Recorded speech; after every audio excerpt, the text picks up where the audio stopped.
Amen. Amen. Shabbat Shalom à tous et à toutes. Shabbat Shalom.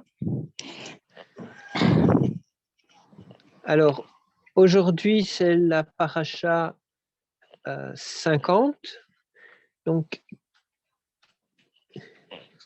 qui est dans Deutéronome 26, Devarim 26, et c'est Kitavo, qui veut dire lorsque tu arriveras.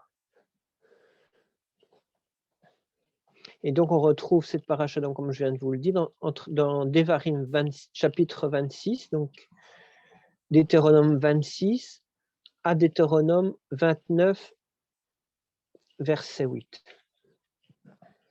Alors, Kitavo, donc, ça veut dire lorsque tu arriveras. Et la paracha commence comme ceci. Lorsque tu seras arrivé au pays qu'Adonai, ton Dieu, te donnera en héritage, lorsque tu auras pris possession et que tu y seras établi. Tu prendras les prémices de toutes les cultures que le sol produira et que tu auras moissonné dans le pays qu'Adonai, ton Dieu, te donne. Tu les mettras dans un panier et tu iras à l'endroit qu'Adonai, ton Dieu, choisira pour y faire demeurer son nom. Tu t'approcheras du Kohen en fonction à cette époque et tu lui diras, aujourd'hui, je déclare à Adonai, ton Dieu, que je suis arrivé au pays qu'Adonai avait juré à nos ancêtres de nous donner. Le Kohen prendra le panier de ta main et le posera devant l'autel d'Adonai, ton Dieu. Alors, vous le savez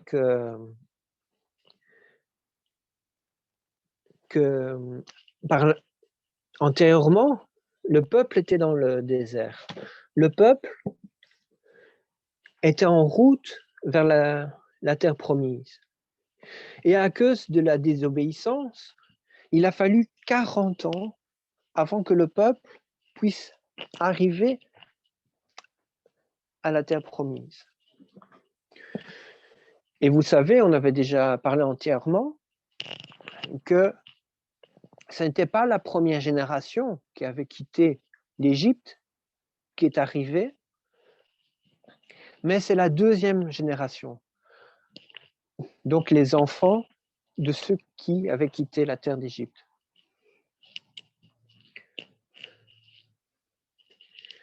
Et il nous dit que quand tu auras pris en possession et que tu seras établi, tu prendras les prémices et tu te rendras au lieu où Adonai a choisi.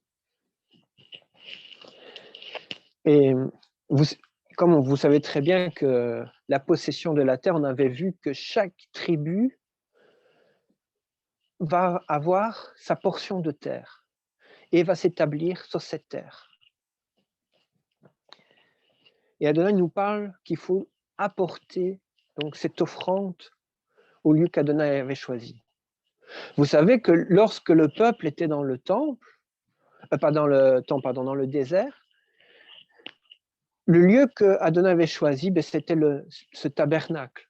Et donc, à chaque fois, pour donner une offrande, pour faire un sacrifice, il fallait se rendre à ce tabernacle. Et par la suite, quand ils se sont établis dans la terre promise, par la suite, le roi David avait dit à Adonai, maintenant, on va te faire un temple afin que tu puisses être là au lieu que ce soit toujours cette tente. Et vous le savez très bien que ce n'est pas David qui a pu bâtir ce temple, mais c'était Salomon. Et quand le temple a été bâti, Salomon a fait une prière à Adonai. Et Adonai avait juré à Salomon que la ville de Jérusalem, Yerushalayim, là où ce temple a été bâti, c'est là que le nom d'Adonai y demeurera pour toujours. C'est là le lieu définitif où Adonai apportait son nom, a mis son nom.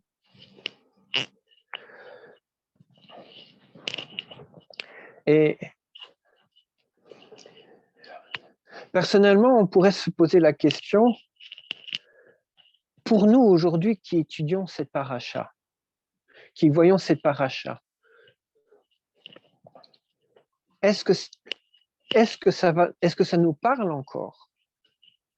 Vous savez qu'à l'heure actuelle, beaucoup sont encore en exil. Tous ne sont pas encore rentrés dans le royaume d'Adonai. Tous sont encore dans les différentes nations. Et Adonai a mis dans mon cœur que oui, ces paroles nous parlent encore à l'heure actuelle. Il nous dit lorsque tu arriveras, lorsque nous arriverons tous dans le royaume d'Adonai, dans cette terre d'Israël. Vous savez très bien que la destination finale, c'est ce Yerushalem céleste qui va se poser sur cette terre. Où sera cette Yerushalem céleste? Elle sera dans la terre d'Israël. Et il nous dit bien, lorsque tu arriveras, tu te présenteras devant le Kohen. À l'heure actuelle, vous me direz, tous ceux qui commencent déjà à revenir sur Israël, quand ils sont installés, devant quel Kohen vont-ils faire cette offrande? Vont-ils se présenter? À l'heure actuelle, il n'y a pas de grands sacrificateurs. Il n'y a pas de Kohen en service parce que le temple n'a pas été rebâti. Mais nous le savons très bien que nous avons un autre grand Kohen Gadol, le grand sacrificateur qui n'est pas de la lignée d'Aaron, mais qui est selon l'ordre de Melchisédek. Et donc, nous devons aussi nous présenter devant Yeshua Mashiach, qui est ce grand sacrificateur et qui exerce dans le temple d'Adonai, mais dans le temple céleste, ce rôle de prédicateur, de grand Kohen.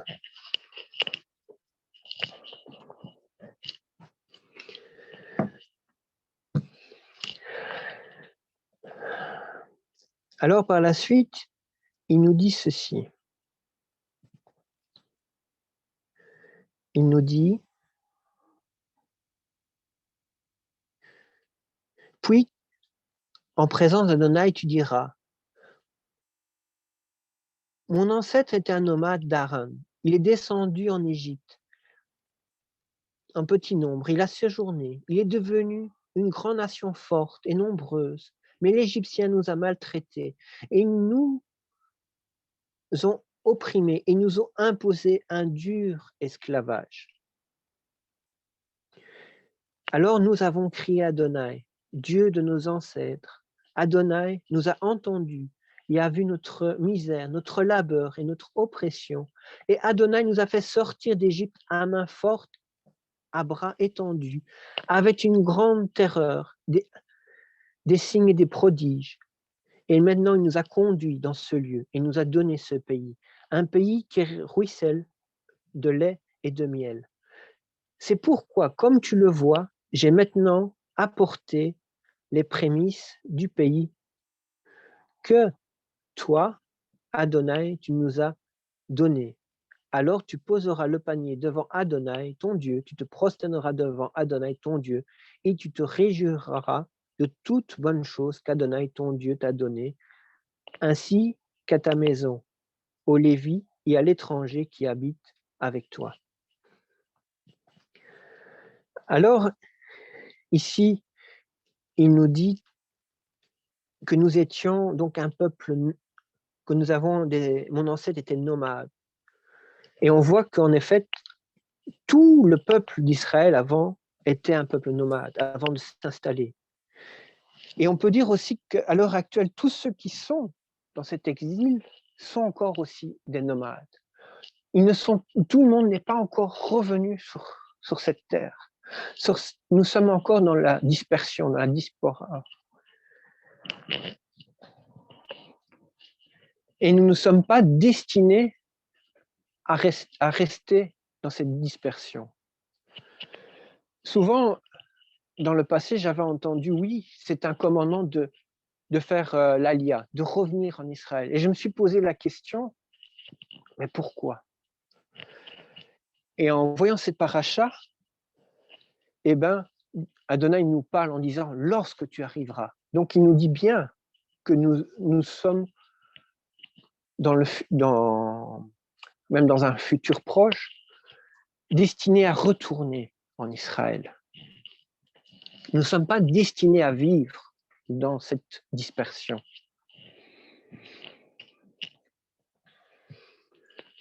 Nous devons prendre possession de cette terre qu'Adonai a donnée à ses enfants. Mais évidemment, il y a quelque chose que nous ne devons pas oublier. Et c'est ça qu'il nous dit dans la suite de la paracha. Il nous dit, aujourd'hui, Adonai, votre Dieu, vous ordonne d'obéir à ses lois et à ses ordonnances. C'est pourquoi vous les observerez et vous obéirez de tout votre cœur et de tout votre être. Aujourd'hui, vous acceptez qu'Adonai soit votre Dieu et vous suivrez ses voies. Vous observez ses lois, ses mitzvot et ses ordonnances et vous ferez ce qu'il vous dira. De son côté, Adonai accepte aujourd'hui que vous soyez son seul trésor, comme il vous l'a promis, que vous observez toutes ses mitzvot, qu'il vous élève en louange, en renommée et en gloire, bien au-dessus de toutes les nations qu'il a créées, et que vous soyez un peuple saint pour Adonai, comme il l'a dit. Et donc, vous voyez, il nous dit que aujourd'hui, Adonai vous ordonne d'obéir à ses lois. Donc aujourd'hui, Adonai vous ordonne d'obéir à sa Torah. Nous avons cette obligation comme disciples de Yeshua, comme les enfants d'Adonai, d'obéir à ses lois. À l'heure actuelle, beaucoup dans le monde qui se disent disciples dans le christianisme nous disent oui, nous sommes libres, nous sommes plus sous la loi, nous sommes sous la grâce. Non, non, non, non, non. Il ne faut pas confondre. Quand Mashiach reviendra, quand il y aura même le millénium, il y aura ces lois qui seront d'application. Et dans tout le royaume d'Adonai, il y aura toujours ces lois. Avez-vous déjà vu un royaume sans loi? Avez-vous déjà vu un peuple qui ne devrait pas suivre de loi? Ça risque de faire beaucoup, beaucoup de problèmes, beaucoup, beaucoup de désordre.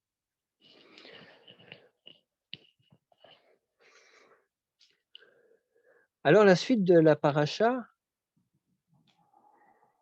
nous dit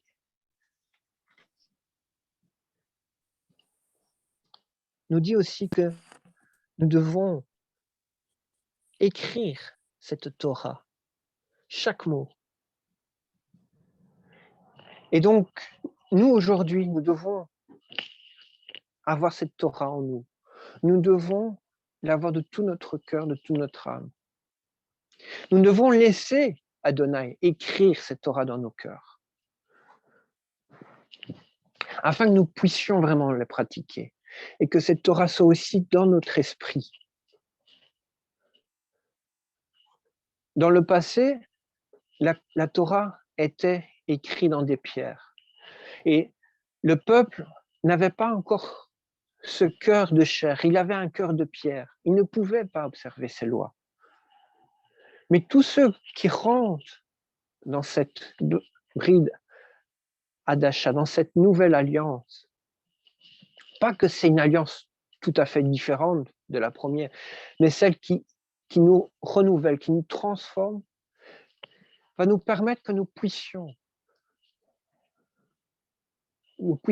avoir ces lois dans nos cœurs. Adonai nous rappelle dans cette paracha également que ces lois ne sont pas des lois difficiles, que ce soit des lois pénibles. Beaucoup nous disent le contraire dans le monde. Ils nous disent oui, c'est difficile. Les lois d'Adonai, c'était impossible. C'est pour ça qu'ils nous disent que Jésus est venu en faisant toute la loi que nous ne devons plus la faire parce que lui l'a fait pour nous parce que c'était trop dur pour nous. Mais non, c'est pas ça. Adonai nous dit que ce sont des lois qui ne sont pas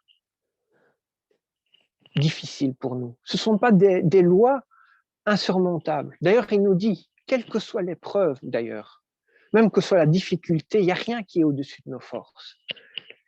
Et il nous dit bien, ces lois sont des lois qui sont, du coup maintenant j'ai perdu le mot, des lois qui sont praticables pour nous tous. Est-ce que c'est difficile de faire Shabbat? Est-ce que c'est difficile de se réjouir avec Adonai? Est-ce que c'est difficile de prier? Est-ce que c'est difficile d'aimer Adonai, d'aimer son prochain? Est-ce que c'est difficile de participer aux fêtes? Est-ce que c'est difficile de ne pas voler? Est-ce que c'est difficile de ne pas convoiter? Est-ce que c'est difficile? Il y a beaucoup d'exemples. Je ne pense pas. Beaucoup le font. Et d'ailleurs, même Paul nous le dit, que tous ceux même qui ne connaissent même pas Dieu, qui sont dans le monde, mais qui pratiquent ce que la Torah recommande, est-ce que ce n'est pas une Torah pour eux-mêmes? Pourquoi il nous dit ça? Parce que ce sont des choses qui ne sont pas compliquées.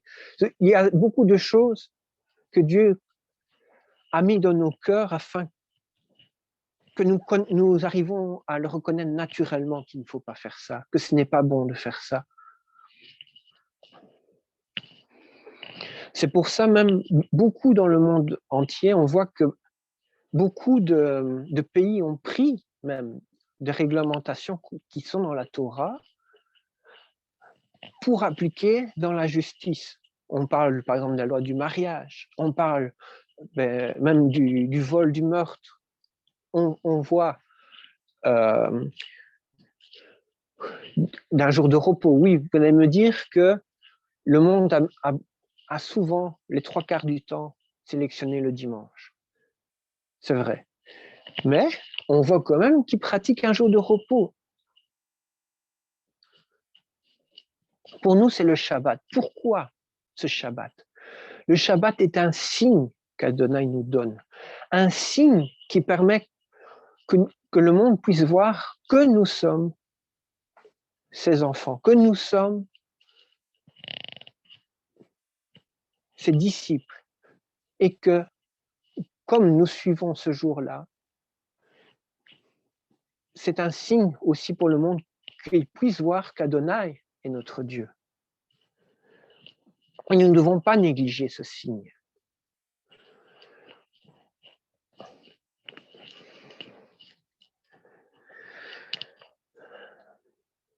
Alors,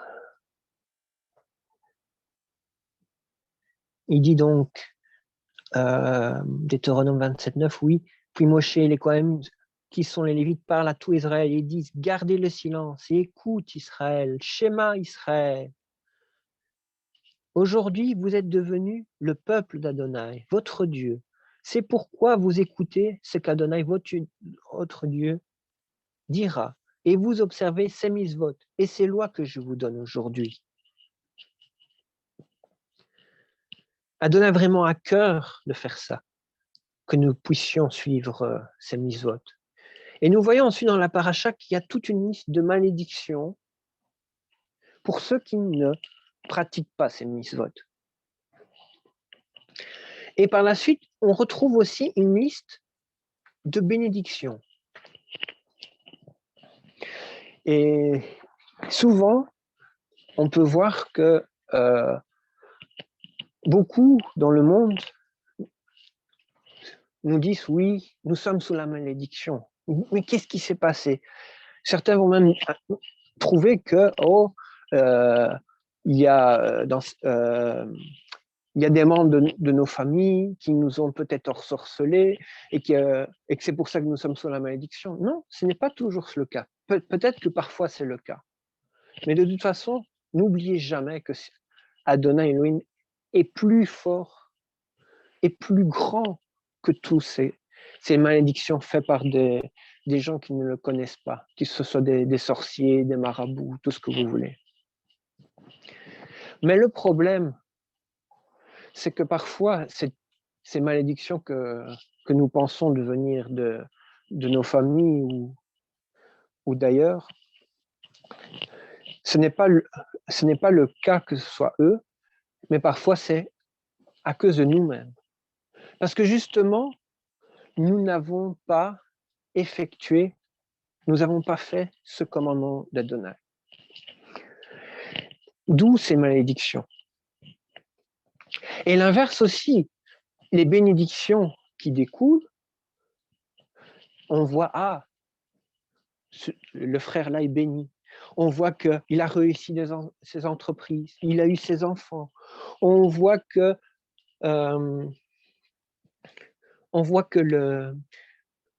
par exemple tout ce qu'il a cultivé, ça pousse, ça fonctionne. Pourquoi? Mais parce que justement, il y a eu cette obéissance. Vous allez me dire aussi, oui, si nous acceptons Yeshua, nous sommes plus sous la malédiction. Oui, c'est vrai aussi.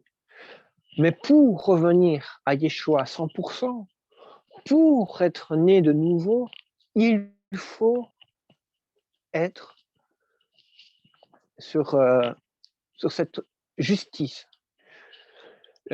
Prochainement, je vais vous apporter une petite étude, si Adonai vous le permet, où on va développer justement ce que je viens de vous dire sur le fait qu'il faut pratiquer cette justice pour être né de nouveau.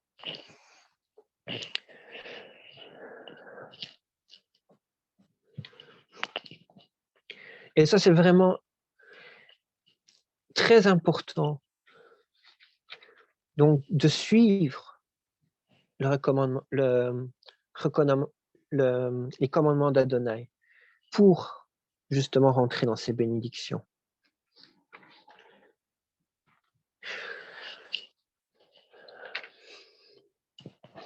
Même dans la lettre aux Hébreux, il nous est dit, si nous qui avons connu Yeshua et que nous continuons par la suite à pratiquer consciemment le péché, est-ce qu'il y aura encore un sacrifice pour nous? Donc la question qu'on pourrait se poser donc, si il nous dit qu'il n'y a plus de sacrifice, si on fait un péché consciemment, ça veut dire que le péché, que nous ne devons plus pratiquer ces œuvres de péché. Nous devons pratiquer donc ces œuvres de justice. Nous devons pratiquer donc cette Torah d'Adonai. C'est très important.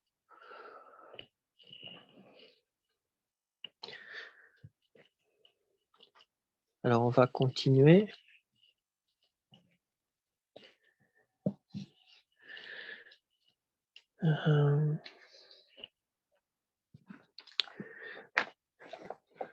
Alors, vous savez aussi que dans cette paracha, on nous parle aussi des dîmes, donc on va aussi en toucher un mot. Il nous dit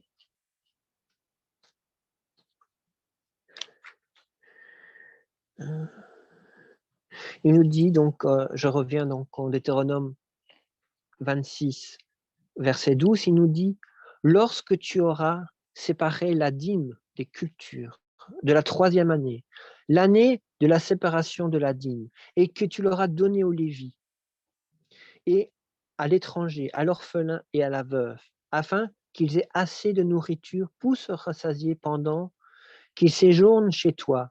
Tu diras en présence d'Adonai ton Dieu, j'ai débarrassé ma maison des choses mises à part pour Dieu, et je les ai données aux Lévites, à l'étranger, à l'orphelin et à la veuve, selon toutes les mitzvot que tu m'as données. Je n'ai désobéi aucune de tes mitzvot, et je ne les ai pas oubliées. Je n'ai pas mangé ces nourritures lorsque j'étais dans le deuil. J'en ai pas mis à part lorsque j'étais impur, et j'en ai pas donné pour les morts. J'ai écouté ce que Adonai, mon Dieu, m'a dit, et j'ai fait tout ce que tu m'avais ordonné de faire. Ici, ce qui est important, on voit qu'il y a cette proclamation. Nous devons proclamer aussi quand nous avons fait cette mitzvot, ces commandements. Et c'est très important. Pourquoi? Bientôt aussi, nous allons arriver à la période des fêtes, où il y aura aussi, par exemple, Yom Kippour, où il y a la journée du grand pardon et de l'expiation. Et il est important de se préparer et de se remettre en question, de dire, tiens, est-ce que j'ai fait ces commandements? Et de proclamer ce qu'on en a fait. Et si nous avons manqué quelque chose, nous devons essayer de se souvenir qu'est-ce que nous n'avons pas fait correctement, qu'est-ce qui nous a fait un peu tomber durant cette année. Et nous devons nous préparer et nous rentrer en repentance. Et nous dire, avec Adonai, Elohim, de vraiment lui demander pardon, de rentrer dans la teshuva, afin que nous puissions être justifiés devant lui. C'est très important. Et donc, c'est pour cela que cette paracha tombe avant la période de Yom Kippour, afin que nous puissions vraiment proclamer ce que nous avons fait de bien et vraiment aussi penser et se remettre en question et dire, voilà, nous devons faire teshuva dans ce que nous n'avons pas fait correctement. Alors, certains pourraient me dire, oui, mais si nous avons fauté, donc nous sommes éloignés de la grâce de Dieu. Oui, oui, ça peut être vrai, mais pas tout à fait. Je m'explique. Parfois, nous faisons des péchés inconsciemment. Et quand nous nous rendons compte, il ne faut pas oublier que quand nous avons fait notre baptême, quand nous avons plongé dans les eaux, comme on dirait dans les eaux du mikvé, dans les eaux du baptême, on a pris cet engagement d'une bonne conscience envers Adonai. Et c'est vrai que nous pouvons tomber parfois, mais nous devons nous relever et nous souvenir de cet engagement et essayer de faire de tout notre possible afin que nous ne tombons plus dans nos fautes passées, mais que nous puissions progresser. Pourquoi? Nous sommes des disciples d'Adonai Elohim. Et en tant que des disciples, nous apprenons, nous avançons avec lui. Il nous enseigne, il nous transmet ce que nous devons savoir afin que nous puissions donc être selon ce qu'il veut que nous soyons, afin que nous puissions demeurer avec lui dans son royaume. Et c'est vrai qu'un étudiant ne connaît pas tout en une fois, il apprend petit à petit. Il peut faire des erreurs. Mais comme il s'était engagé, il a fait cet engagement, de progresser, d'abandonner ses fautes et de marcher selon la voie d'Adonai, et nous, aujourd'hui, nous devons nous souvenir encore de cet engagement. Accepter Adonai Elohim comme notre Dieu. Donc, nous dire en nous-mêmes que nous devons accepter cette Torah qu'il nous donne encore et que nous devons continuer à progresser afin que nous puissions arriver au niveau qu'il faut pour demeurer avec lui.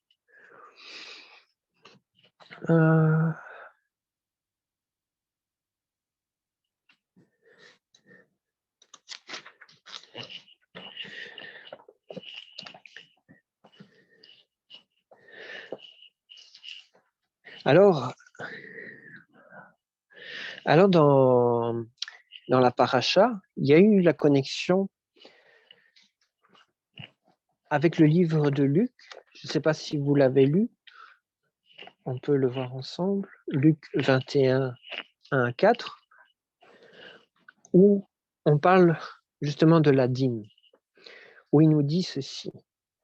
Puis Yeshua leva les yeux et voyant les riches placer leur offrande dans les troncs du temple, il vit aussi une pauvre veuve y déposer 2 petites pièces et dit, « Je vous dis la vérité, cette pauvre veuve a mis plus que tous les autres, car tous ceux-là n'ont donné de leur richesse le superflu. Mais elle, dans sa pauvreté, elle a donné tout ce dont elle avait besoin pour vivre. »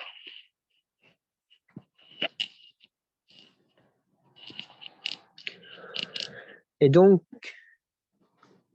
ici, dans ce passage, ce qui frappe, il nous dit que les autres ont donné le superflu de leur richesse. Mais cette veuve a donné tout ce qu'elle avait.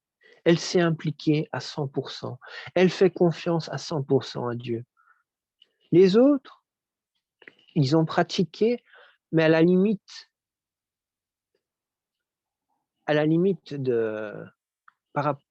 du commandement. Ils ont donné juste le superflu, ce qu'ils avaient en trop. Mais malgré ce qu'ils avaient donné, ils avaient encore beaucoup de richesse. Et on peut dire que parfois la richesse peut nous donner, une assurance que nous sommes protégés, que nous sommes dans un confort, que nous sommes autonomes. Adonai ne veut pas que nous soyons autonomes par rapport à nos propres forces. Il veut que nous comptons toujours sur lui, que nous ayons toujours confiance en lui. Et cette veuve-là qui a donné tout ce qu'elle avait, elle a donné tout parce que justement, elle sait qu'elle peut faire confiance à Adonai. Elle sait que le lendemain, même si elle n'a plus rien, Adonai va subvenir à ses besoins. Et la fois passée aussi, j'avais un frère qui me dit oui, au téléphone, il m'a dit oui Lionel, j'ai eu beaucoup de difficultés ces derniers jours, c'est vrai. Mais il me dit, malgré toutes ces difficultés, Adonai m'a apporté tout ce que j'avais besoin. Et ça, je dis Amen. Parce que c'est vrai qu'il nous aide. Si nous avons des difficultés, on voit qu'il y a des portes qui s'ouvrent. Il donne un coup de pouce. Il donne un piston.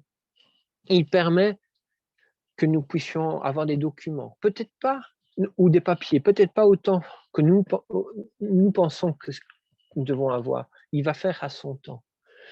Il va ouvrir d'autres portes. Il va permettre que nous puissions s'en sortir de certaines maladies. Il va permettre que des enfants puissent venir. Or que nous pensions que c'était fini. Parce que nous avons confiance en lui et nous marchons avec lui. C'est pour ça que nous devons vraiment tous les jours le bénir et le remercier de ses bienfaits. Comme disait Ben au tout début de la paracha, il nous disait les Juifs orthodoxes, Ils nous disent merci pour respirer. Ils nous disent merci pour manger à Adonai. Ben, nous-mêmes aussi, aujourd'hui, nous devons continuer encore à dire merci pour tout ce qu'il nous donne chaque jour. Parce que sans lui, nous ne pouvons pas y arriver. Sans lui, s'il ne nous fortifie pas, nous ne pouvons pas y tenir jusqu'au bout.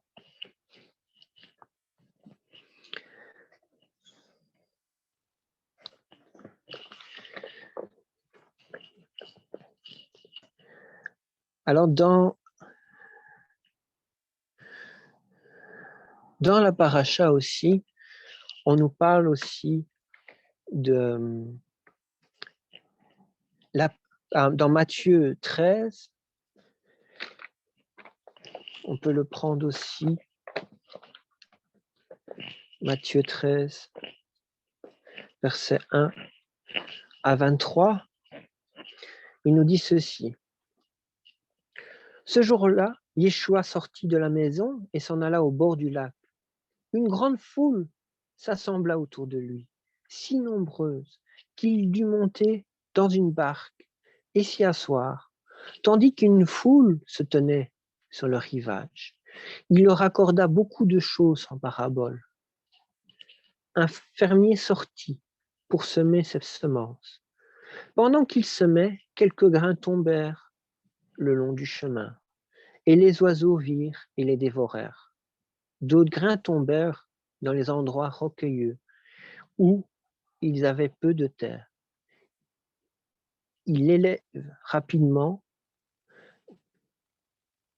car la terre était peu profonde. Mais quand le soleil parut, les jeunes plantes furent brûlées, et les hautes racines profondes, ils se déchirèrent. D'autres grains tombèrent parmi les épines, qui grandirent et étouffèrent les jeunes pousses.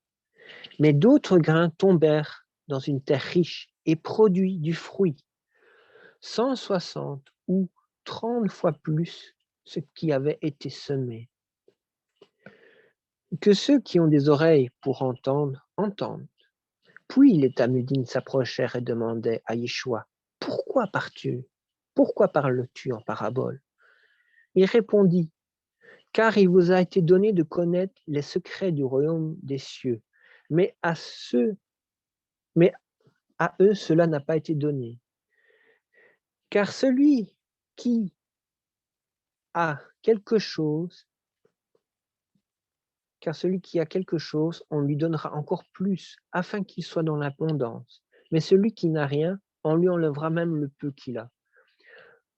Voilà pourquoi je parle en parabole. Et regarde sans voir, écoute sans entendre, et sans comprendre.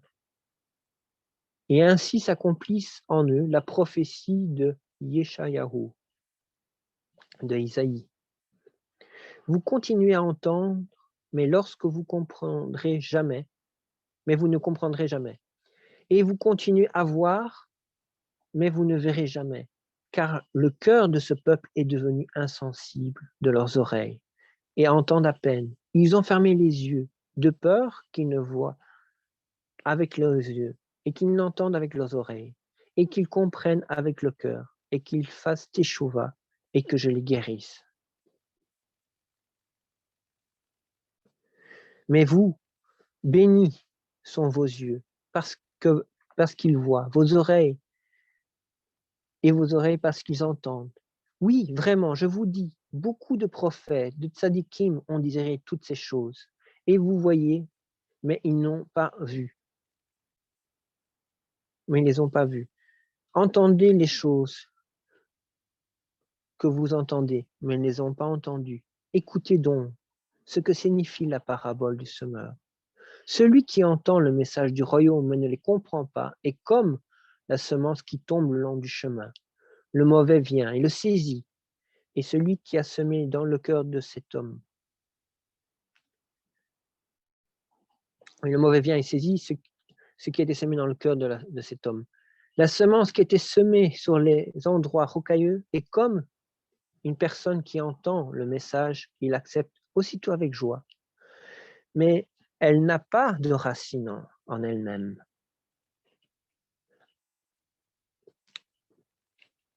Elle persiste donc pour un temps. Mais dès que les problèmes surgissent ou que surgisse la persécution à cause du message, elle trébuche aussitôt. Celui qui a reçu la semence parmi les épines est comme un homme qui entend le message mais qui s'étouffe par le souci du monde. Et l'attrait trompeur des richesses, il ne produit aucun fruit. Mais celui qui a semé dans une terre riche est celui qui entend le message et le comprend. Celui-là portera du fruit, 160 ou 30 fois ce qui était semé. Donc vous voyez, enfin, vous entendez, il nous dit que nous ne devons pas avoir les soucis de ce monde. Nous devons marcher avec Adonai. Nous devons donc pas avoir cette confiance à toutes ces richesses, mais avoir confiance toujours à Dieu. Il nous dit aussi que nous devons avoir des racines. Et on dit souvent aussi que la Torah permet justement d'avoir ces racines. Il faut que nous puissions comprendre le message d'Adonai. Il faut comprendre le mystère de Yeshua pour avoir des fondements solides, pour avoir une fondation bâtie sur le roc. Mais si on a une fondation bâtie sur une terre marécageuse, ce qui va se passer, la maison va s'effondrer, notre foi va s'effondrer. C'est très important. Beaucoup dans le monde ont une foi justement bâtie sur ces marécages.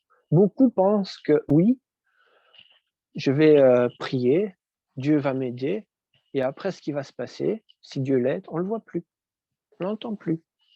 Ou l'inverse aussi, il va prier pendant peut-être 20 ans,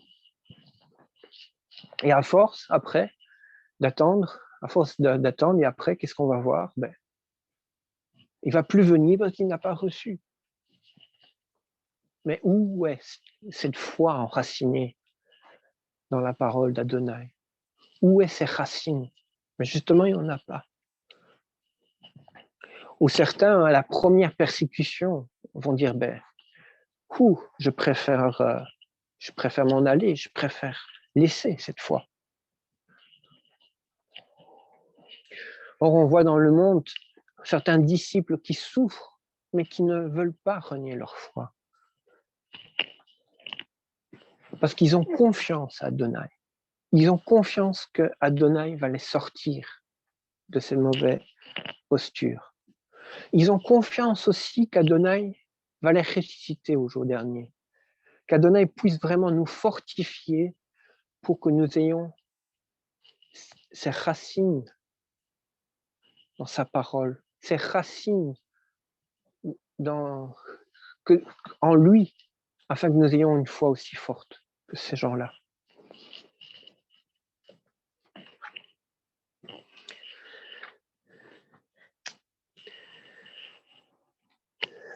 Alors, cette paracha aussi m'avait parlé aussi.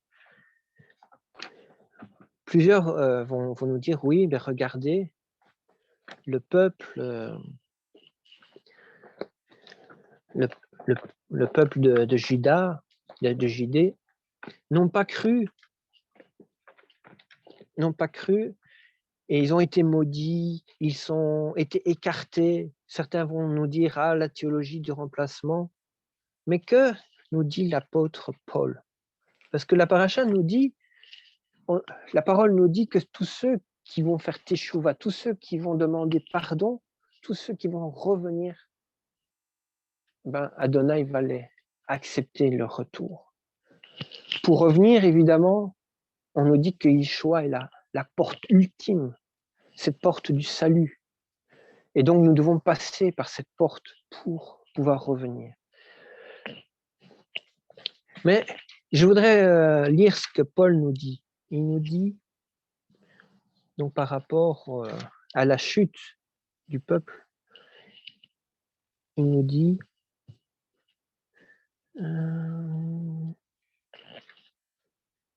ah oui, c'est dans Romains, pardon, Romains 11.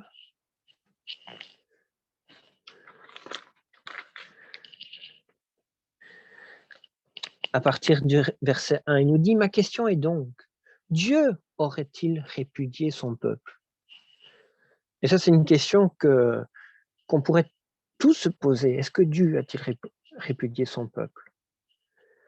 Alors, il nous dit, le ciel nous en garde, car je suis moi-même un fils d'Israël, de la semence d'Abraham, de la tribu de Benjamin. Dieu n'a pas répudié son peuple, qu'il a choisi d'avance. Ou bien ignorez-vous ce que dit le Tana à propos d'Eliaou? Il plaide devant Dieu contre Israël. Adonai, ils ont tué tes prophètes et ont détruit tes autels, mais je suis resté seul et maintenant ils veulent aussi me tuer. Mais quelle est la réponse que lui fait Dieu? Je me suis réservé 7000 hommes qui n'ont pas fléchi le genou devant Baal. Il en de même aujourd'hui, il y a un reste choisi par grâce. Si c'est donc par grâce, ce n'est pas en raison de leur œuvre accomplie par légalisme, car il en était autrement, la grâce ne serait plus la grâce. Oui, ce ne sont pas les œuvres accomplies par le légalisme, par la loi, parce que c'est la foi qui justifie. C'est la foi qui permet que nous puissions être graciés. Mais une fois que nous sommes graciés, nous devons accomplir de nouveau la Torah d'Adonai. Alors ensuite, il nous dit, ce qu'il en résulte, c'est qu'Israël n'a pas atteint le but auquel il aspirait. Ceux qui ont été choisis l'ont obtenu, mais les autres ont été rendus comme de la pierre, selon ce que le Tana dit. Dieu leur a donné un esprit le mot ne sort plus, un esprit d'engourdissement, voilà, des yeux qui ne voient pas et des oreilles qui n'entendent pas, jusqu'au jour présent. Et David lui dit, que leur table devienne pour eux un piège, un filet, une occasion de chute, une punition, que leurs yeux soient obscurcis pour ne plus voir et que leur dos soit continuellement courbé. Ma question est donc la suivante. Ah, très intéressant. Aurait-il trébuché pour tomber définitivement? Alors, Paul nous dit, le ciel nous en garde, bien au contraire. C'est parce qu'ils ont trébuché que la délivrance a pu parvenir aux païens, afin de provoquer la jalousie. De plus, si leur faux pas apporte les richesses au monde, c'est-à-dire si Israël a été placé temporairement dans une position moins favorable que celle des païens, apporte des richesses à ce dernier. Combien plus grandes encore seront les richesses qu'Israël, dans la plénitude, leur apportera.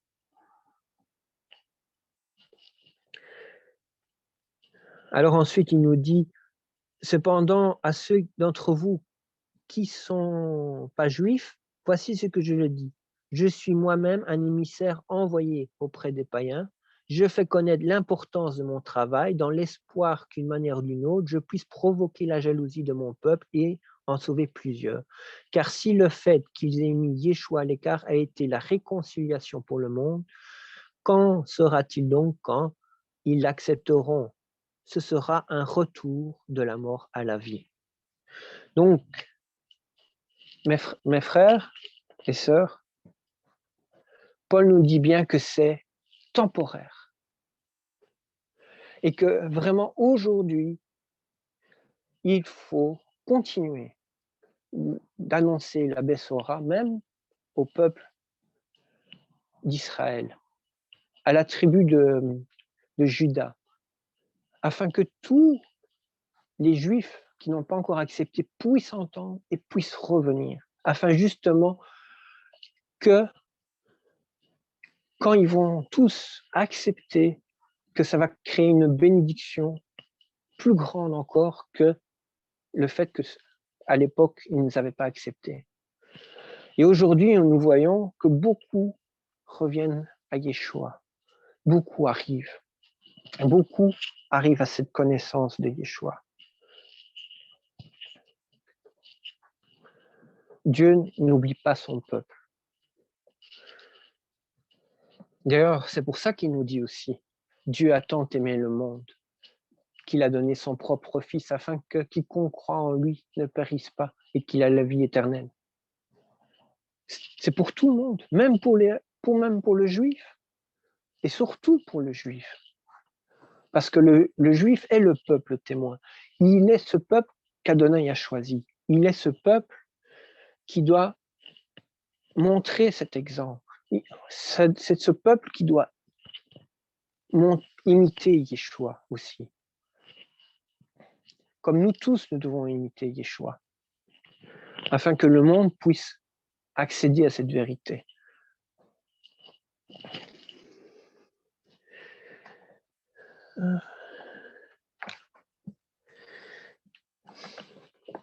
Alors, on pourrait se poser la question aussi,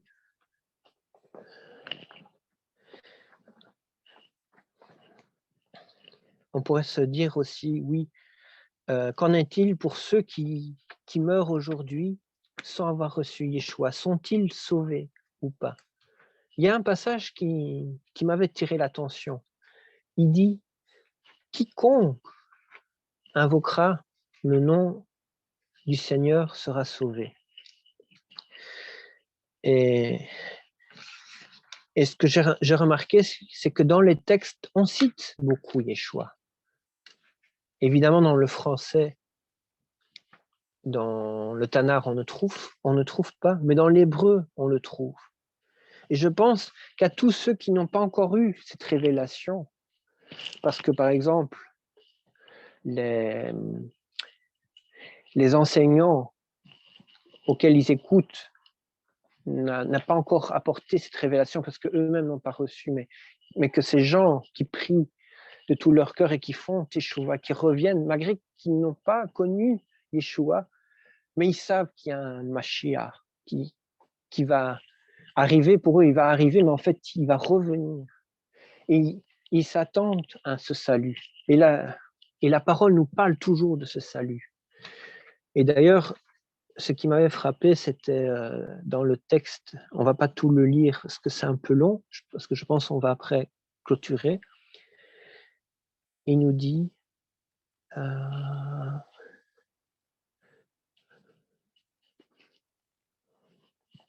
donc dans Ésaïe 60, à partir du verset 17 au verset 22, il nous dit, au lieu du bronze, je t'apporterai de l'or. Au lieu du fer, je t'apporterai de l'argent. Du bronze au lieu du bois.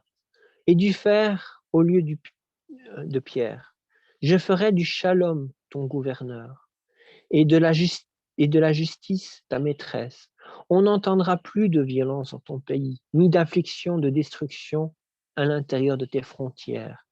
Tu appelleras tes murailles salut et tes portes louanges. Alors ici, il nous dit bien, tu appelleras tes murailles salut. Mais si on reprend le texte en hébreu, c'est pas écrit salut, vous le savez très bien. C'est marqué Yeshua. Il nous dit, tu appelleras tes murailles Yeshua. Et aujourd'hui, beaucoup qui n'ont pas encore reconnu, mais lisent ce texte et comprennent, et ont cette foi même qu'au moment qu'il y aura cette réconciliation avec Dieu, que tout ce que ce texte cite va s'accomplir. Et donc, indirectement, ils ont foi sans Parce qu'il y a ces écailles qui sont encore là. C'est pour ça qu'il faut les révéler, pour qu'ils comprennent. Mais il nous est dit, tu appelleras tes murailles Yeshua. Et donc, il cite ce nom de Yeshua. Évidemment, sans comprendre toute la puissance qu'il y a derrière, mais il le cite. Mais il faut maintenant, pour qu'ils puissent aller plus loin, leur montrer, leur expliquer qui est cette muraille, ce mur qui s'appelle Yeshua. Et alors ensuite, le texte nous dit, et tes portes louanges. Le jour, le soleil ne sera plus ta lumière, et le clair de lune ne brillera plus sur toi, mais Adonai sera ta lumière pour toujours, et ton Dieu, ta gloire. Ton soleil ne se couchera plus, ta lune ne déclinera plus, et Adonai sera ta lumière pour toujours. Tes jours de deuil prendront fin. Ton peuple sera composé de tzadikim, de justes. Ils hériteront du pays pour toujours. Ils seront la branche que j'ai plantée.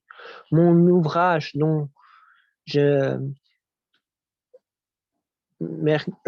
m'enorgueillis, le plus petit deviendra un millier et le plus faible deviendra une nation puissante. En son temps, moi, Adonai, j'y hâterai. Et si vous avez remarqué dans ce texte d'Ésaïe, eh ben c'est ce qu'il nous est dit également dans le livre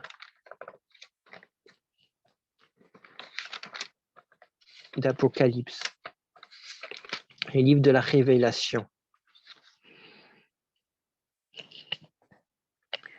Il nous est dit, la lumière, donc en Révélation 22.5, la lumière n'existera plus, ils n'auront besoin ni de la lumière d'une lampe, ni de la lumière du soleil, parce que Adonai brillera sur eux, et ils régneront en roi pour toujours et toujours. Donc, vous voyez que ce que Jean, Yohanan avait écrit dans l'Apocalypse, eh ben, concorde avec ce que nous disent les prophètes. Beaucoup pensent que oui, le Nouveau Testament, c'est une nouvelle révélation. Non, c'est la même révélation, c'est la continuité, c'est la même alliance, mais la seule différence, c'est que cette alliance sera écrite dans leur cœur.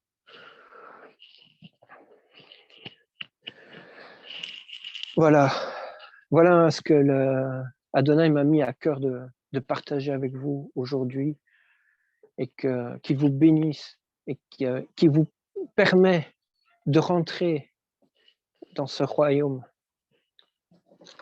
qui est le sien, dans cette terre qui est sa terre, que nous devons respecter cette terre, parce que c'est une terre sainte, c'est un royaume saint, et nous devons, comme il nous dit, obéir à sa Torah, aux règles du royaume, et que nous puissions être ses enfants pour toujours sur sa terre qu'il nous donne. Soyez bénis au nom puissant de Yeshua Mashiach. Amen.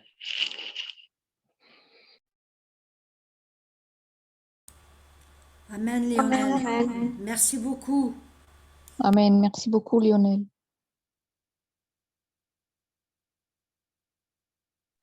Merci, Lionel. Donc, s'il y a des suggestions, des commentaires, il n'y a pas de souci, on peut encore partager ensemble. Moi, j'avais un petit commentaire.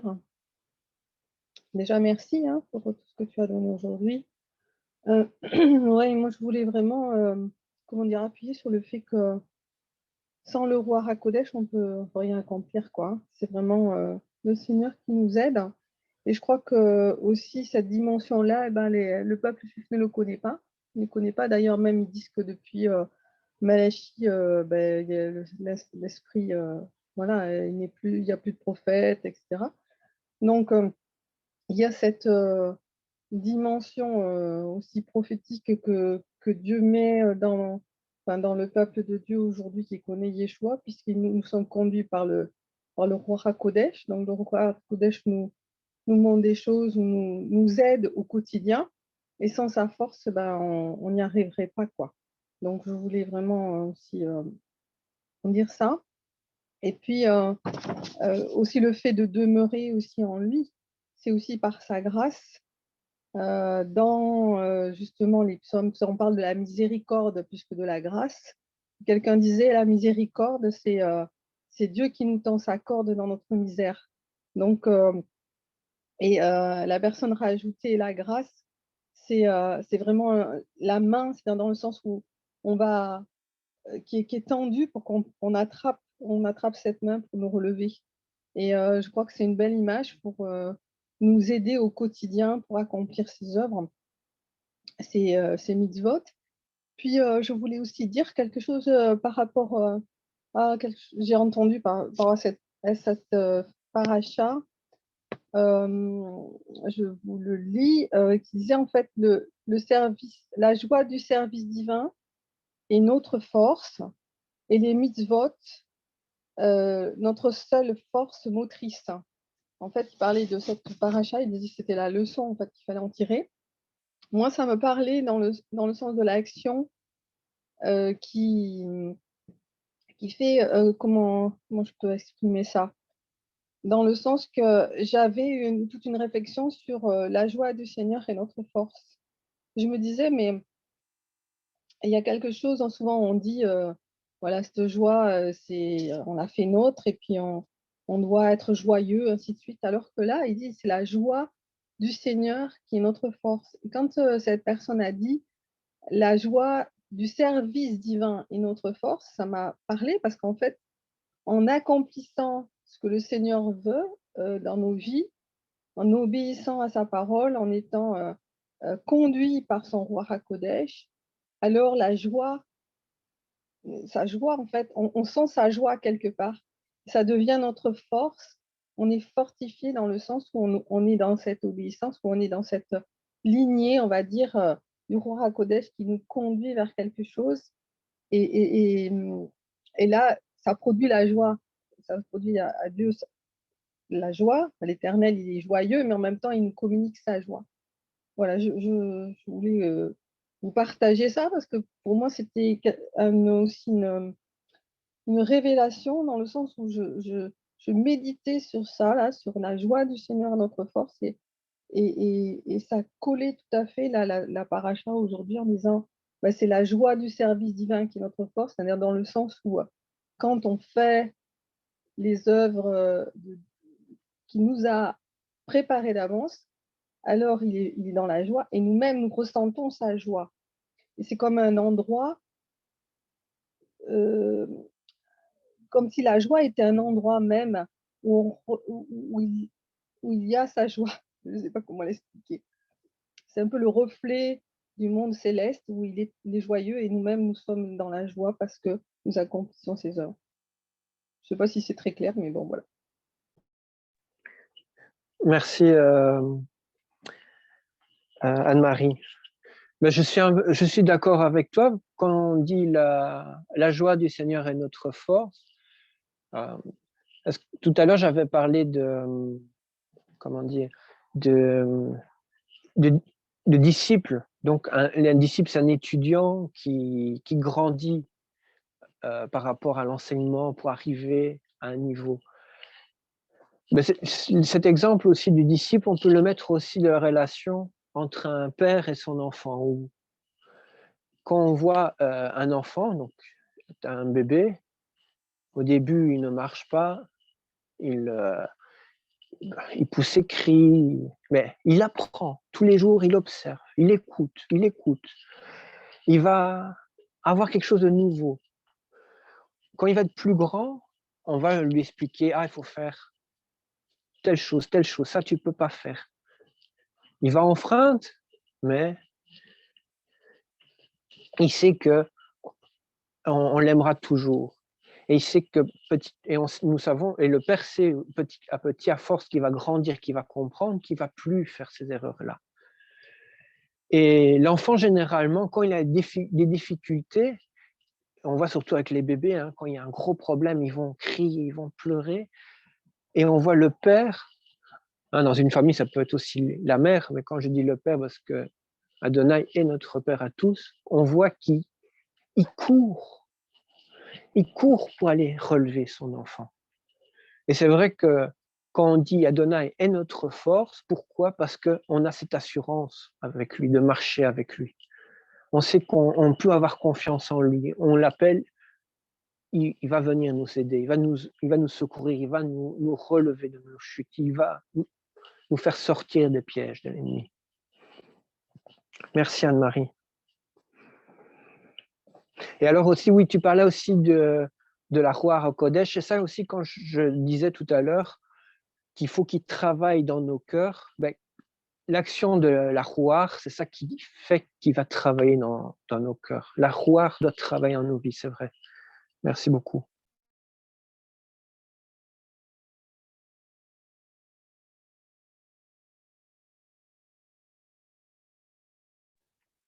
S'il y a encore d'autres suggestions ou un commentaire?